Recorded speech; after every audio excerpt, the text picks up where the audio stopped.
नमस्कार दोस्तों, I hope आप सभी ठीक होंगे। दोस्तों, एक बार गौतम बुद्ध अपने भिक्षुओं के साथ एक वृक्ष के नीचे विश्राम कर रहे थे।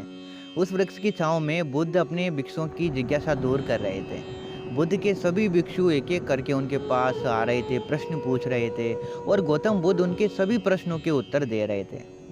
बुद्ध के उन भिक्षुओं में से कुछ ऐसे भिक्षु भी थे, जो अभी कुछ समय पहले ही संघ से जुड़े हुए थे। इसलिए उनके भीतर अभी इतनी समझ पैदा नहीं हुई थी कि वो गौतम बुद्ध के प्रवचनों को समझ सकें। गर्मियों का समय था, सूरज चरम पर था और चारों तरफ धूप ही धूप थी। लेकिन उस वृक्ष के कारण गौतम बुद्ध और उनके सभी भिक्षु आराम से छांव में बैठे हुए थे। इतने में ही गौतम बुद्ध के एक भिक्षु की नजर पड़ती है एक वृद्ध व्यक्ति पर, जो वहां से गुजर रहा था। उस बूढ़े व्यक्ति को देखकर उनका एक भिक्षु अचानक से हंसने लगता है। उस बूढ़े व्यक्ति की उम्र बहुत ज़्यादा हो चुकी थी, इसलिए उसकी कमर भी मुड़ी हुई थी। उस बूढ़े व्यक्ति के हाथ में एक डंडा था, जिसका सहारा लेकर वो बूढ़ा व्यक्ति अपनी मंजिल तक पहुंचने का प्रयास कर रहा था। उस बूढ़े व्यक्ति का शरीर केवल हड्डियों का ढांचा मात्र था। अपने भिक्षु को हंसते हुए देखकर बुद्ध उससे कहते हैं कि मेरे प्रिय भिक्षुओं, कृपा करके हंसो मत, क्योंकि जिस व्यक्ति को तुम देखकर हंस रहे हो वो कोई साधारण व्यक्ति नहीं है, बल्कि वो व्यक्ति इसी क्षण तुम्हारे जीवन को रूपांतरित करने की क्षमता रखता है। जो आज तक मैं तुम्हें नहीं सिखा पाया, वो ये वृद्ध व्यक्ति तुम्हें सिखा रहा है। इसके द्वारा दी गई सीख को बेकार ना करो। बुद्ध की ये बातें सुनकर वो भिक्षु बुद्ध से कहता है कि मुझे क्षमा करे बुद्ध, पर मुझे ये समझ नहीं आ रहा कि जो एक बूढ़ा व्यक्ति अब खुद अपने शरीर और अपनी बीमारियों से लाचार है, वो मुझे क्या सिखा सकता है। फिर बुद्ध उस भिक्षु से कहते हैं कि ये बूढ़ा व्यक्ति तुम्हें तुम्हारा भविष्य दिखा रहा है। जिस बुढ़ापे को और उसकी लाचारी को देखकर तुम अभी हंस रहे हो, वो बुढ़ापा और लाचारी तुम्हारे जीवन में भी आने वाला है। वो बूढ़ा व्यक्ति तुमसे यही कह रहा है कि अभी समय है इस स्वच्छ शरीर का, इस स्वस्थ शरीर का अपने अच्छे कर्मों में इसको लगाइए। अच्छे कर्म करने के लिए इसका उपयोग करिए। अगर तुम्हारा ये शरीर, स्वस्थ शरीर तुम्हारे हाथ से निकल गया तो फिर से वापस नहीं आएगा।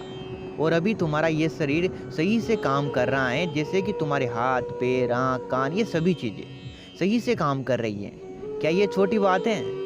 और क्या तुम इसे मामूली सी बात समझ रहे हो? ये घटना कोई साधारण घटना नहीं थी जो अभी तुम्हारे साथ घटी, और ये घटना तुम्हारे जीवन को बदलने की क्षमता रखती है। ठीक इसी तरह की घटना ने मेरा जीवन बदल दिया था, और इस तरह की घटना के कारण ही आज मैं बुद्ध हूँ। फिर वो भिक्षु बुद्ध से कहता है कि क्षमा करे बुद्ध, परंतु मेरे मन में ये विचार ही नहीं आया कि मैं उस वृद्ध व्यक्ति से, उस बूढ़े व्यक्ति से कुछ सीख सकता हूँ। उसे देखकर केवल मुझे हंसी ही आ गई। ऐसा इसलिए हुआ क्योंकि तुम्हें अपने भीतर कहीं ना कहीं लगता है कि जिस स्थिति में आज वो बूढ़ा व्यक्ति है, उस स्थिति में तुम कभी नहीं आओगे। जिस बुढ़ापे का और लाचारी का सामना आज वो बूढ़ा व्यक्ति कर रहा है, तुम्हें लगता है कि उसका सामना तुम कभी नहीं करोगे। इसीलिए तुम उस बूढ़े व्यक्ति को देखकर हंस पाए। तुमने सच्चाई को नजरअंदाज कर दिया। अगर तुम सच्चाई को देख लेते तो चाहकर भी अपनी आंखों के आंसुओं को नहीं रोक पाते, परंतु तुमने सत्य को अनदेखा कर दिया और तुम बहुत बड़ी संभावना से चूक गए। बुद्ध की ये बातें सुनकर वो भिक्षु बुद्ध से क्षमा मांगता है और निश्चय करता है कि वो अपने स्वास्थ्य का उपयोग अपने अहंकार को बढ़ाने में नहीं, बल्कि परम सत्य को जानने में लगाएगा।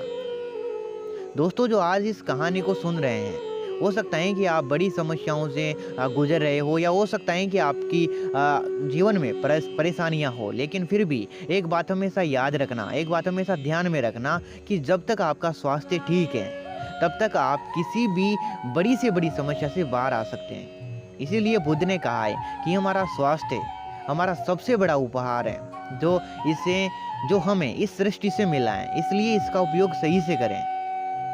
आई थिंक आपको ये कहानी अच्छी लगी होगी, और आज से आप भी उस गौतम बुद्ध के उस भिक्षु जैसी भूल नहीं करेंगे, और अपना ये जो स्वस्थ शरीर आपको मिला है, इसका उपयोग अपने पेरेंट्स का, अपने गांव का, अपने शहर का, अपने भारत का नाम रोशन करने में लगाएंगे और आज से अपना भविष्य बनाने में, आपका करियर बनाने में आज से अपने स्वस्थ शरीर का उपयोग करेंगे। तो मिलते हैं वापस कल सुबह 6 बजे।